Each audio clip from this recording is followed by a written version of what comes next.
you knew Gaddafi personally, and a lot of people saw him as a messiah, while some saw him as a dictator. Can you give us your personal opinion? Yes, Gaddafi,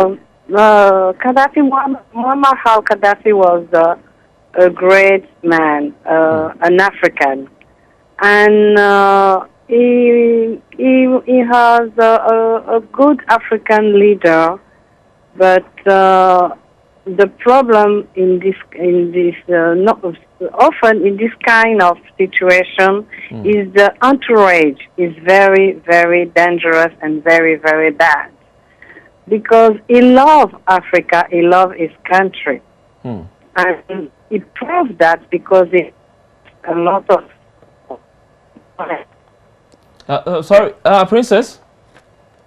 We don't really have the luxury of time because we've got about 4 people from around the world trying to connect on the show. I just want to come back to her, please. Yeah, I've got Azeldine here, yes. Actually of the British-Libyan Solidarity Campaign. Azeldine would, I'm sure, would want to disagree with Princess. What Gaddafi did to his own people, you praise him as he loves his country and he loves Africa. Yeah.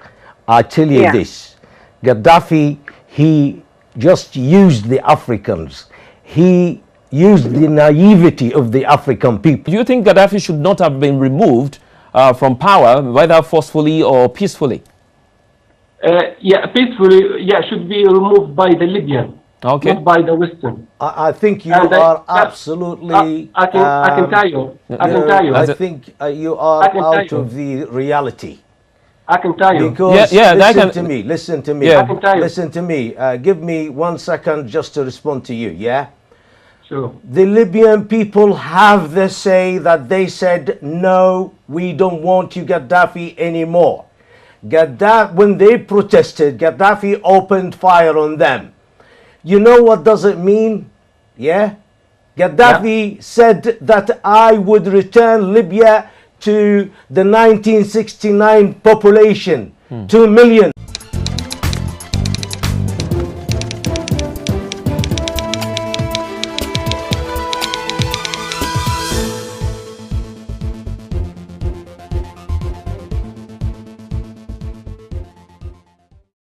Let's talk about the diaspora, Africans in diaspora. We all talk about elections back home, especially when you look at the places like Cameroon, DR Congo. A lot of Cameroonians and Congolese here, I remember before the elections in their countries, were like saying that, oh, it's time to change the leaders.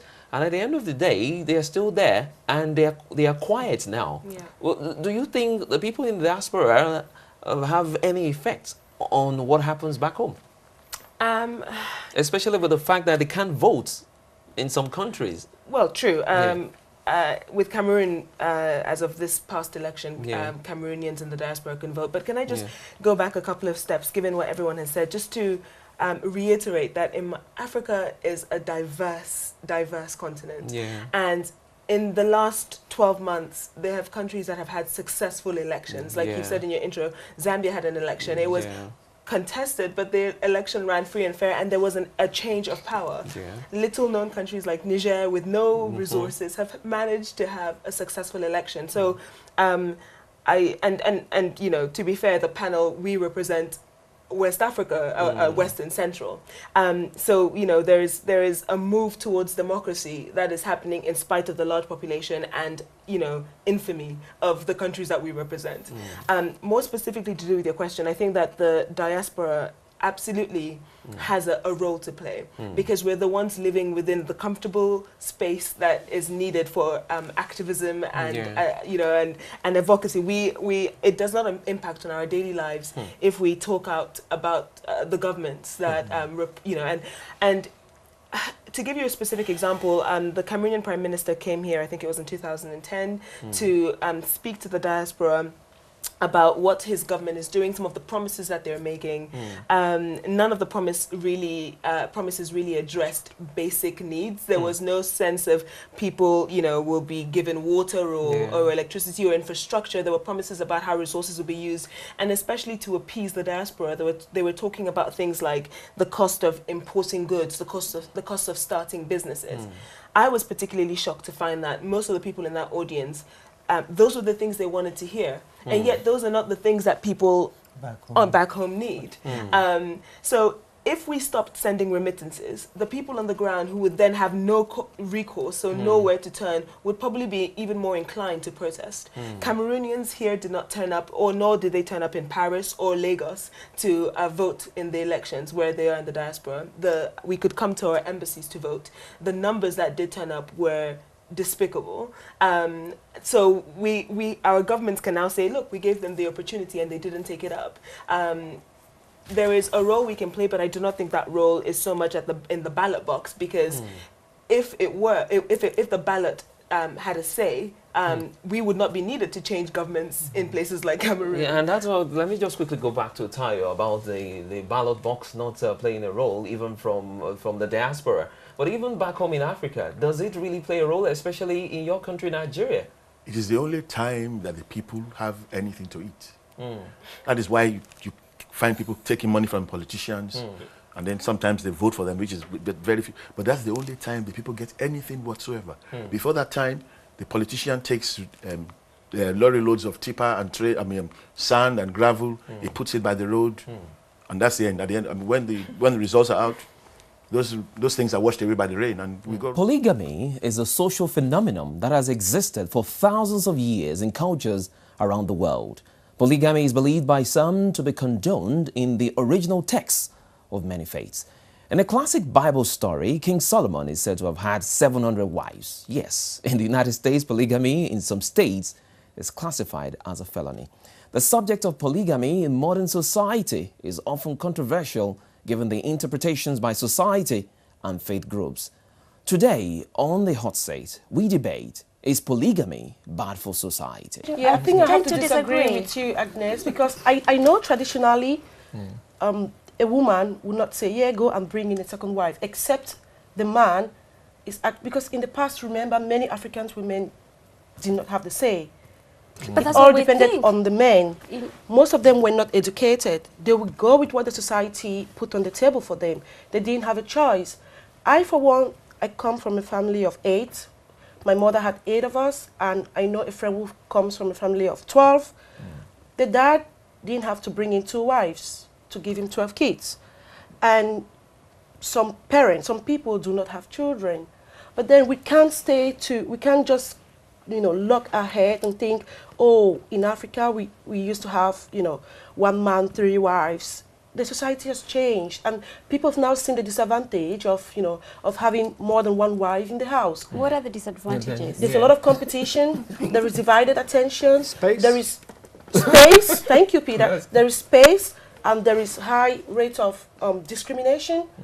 And trust me, the rate of STD at that time was very high. But Adele, the truth is that many people did not know because of lack of medical facility. Somebody would die, you not even know what killed them. But now we have all these hospitals, we have clinics, you can go there and you know this is what you're suffering from. We have research, we have, we can actually track what's going on and how. But in the past, there's no way of knowing. And trust me, if a man has 5 wives, there is no way he'll be able to satisfy them each at a time. So what happens? They tend to go to the next man. And what happens? They bring it back in-house. And what happens? It keeps spreading. So I wouldn't say it's a way... Adeline, let me just quickly say something. You were saying that no woman would encourage the husband to bring in a 2nd or 3rd wife. But how about a situation where the woman could not conceive? And there was this belief in the past in Africa that once a 2nd woman brings in a 1st child, then the children will start rushing in. There was that culture, and a lot of women did that. And apart from that, the issue of having a male child in Africa, like maybe the 1st wife was having female children. So what do you think? I think what we're talking about now is about the way forward for the society, what we think the society should be.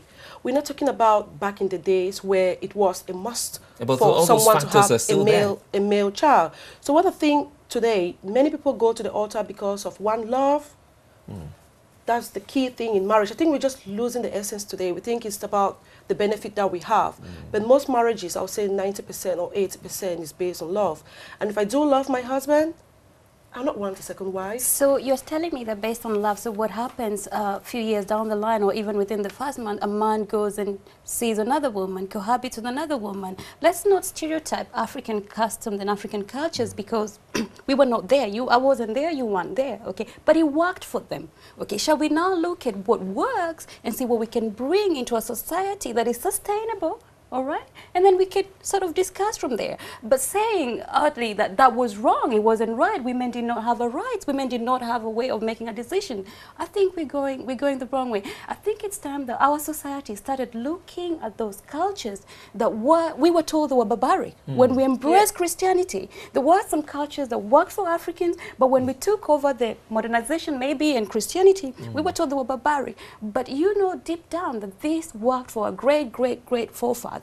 Okay, and perhaps we need to go back to our roots for us to be able to move forward. So we need. I'm not saying that I will accept a second, to be wife number 2. No, but I'm saying what can work and how can we embrace such cultures that are sustainable within our settings. Like even if you take it from the religious angle, even the Bible, in the Quran, we've seen so many kings, even ordinary people in the society, then getting married to more than one wife. Even the King Solomon had over 700 wives, and all these people are key figures in the Bible. Should we keep basing this on King Solomon? 700. because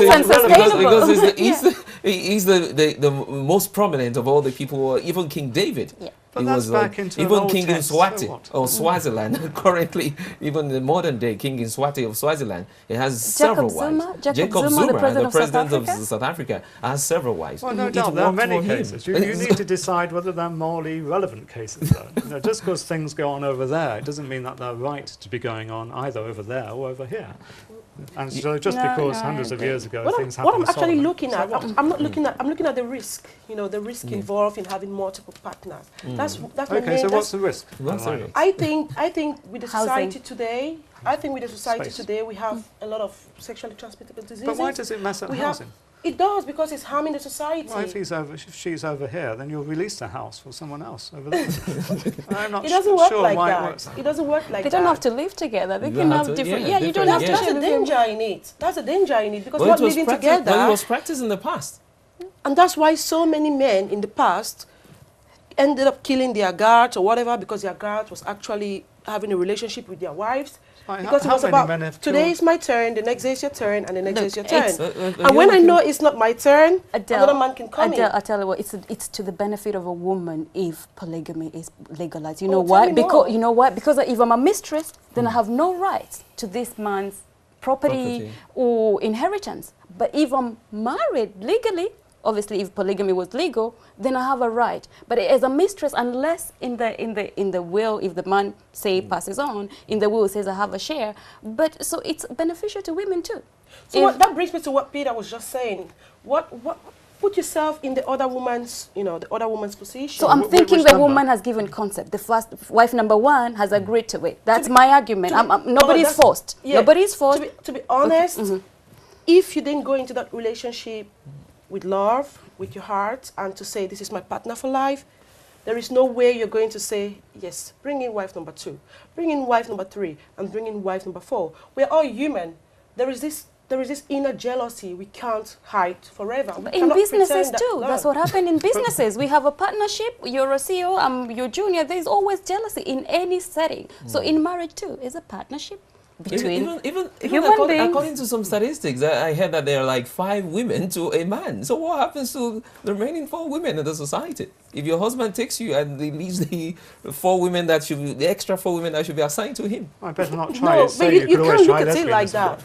You can't look at it like that, because other people will not even want to go out there to chase their own woman, but they want to chase other people's woman because the man is maybe neglecting the woman. So what happens in this situation? In that case, the society comes in, and that's what used to happen. No, the in society can't come in. No, and because the society has made it legal. But I'd like this argument that is like you have you're always looking at it from the perspective of the men, like they want to still go out there and do it, but let's look at it. I've had cases of people getting married. The moment they get married, that's when they get so many people coming for them, as in the men. Definitely. They're having more single ladies coming for them. Yeah. So they are ladies. Yeah. And they will still want to, in spite of the fact that they know you are home. That's true. So what do you want to say about that? They are ladies as well. They are women, just like you. Women, but they wouldn't women mind. or ladies? Yeah, but they won't go out there and get married to two men. Would they? I tell you what, Adele, I mean, just maybe to clarify also, as I say that it benefits women, also the children, okay? Children who are born after extramarital affairs, they have no right to this man unless maintenance and, but if they're legally, if there's a law that protects them, they know who their father is, and they have a right to that father's, to a father, okay? But if we do it behind the scenes, nobody will know. The man can decide, I'm walking away from my mistress. Nobody will ever know. She has no right. Well, in Britain, the child support agency would come chasing. I think it all depends on the man. To be honest, it all depends on the man. Some men have brought in their, their kids into the marital home. Yeah. Some men have never. Even other men who've got 2 wives, for example, they can still have other kids out there. So it shouldn't depend with them. It should be, there should be somewhere there legally that they these children must be protected, okay? These children have a right to provision from this man. And when we continue letting extramarital affairs, these things happen, no wonder we have a broken society, especially in Britain. A lot of children actually from our background. And I'm glad we're having this conversation, because this is right that we discuss these things and see what, I'm going to go back, what is beneficial and what is sustainable. I notice in your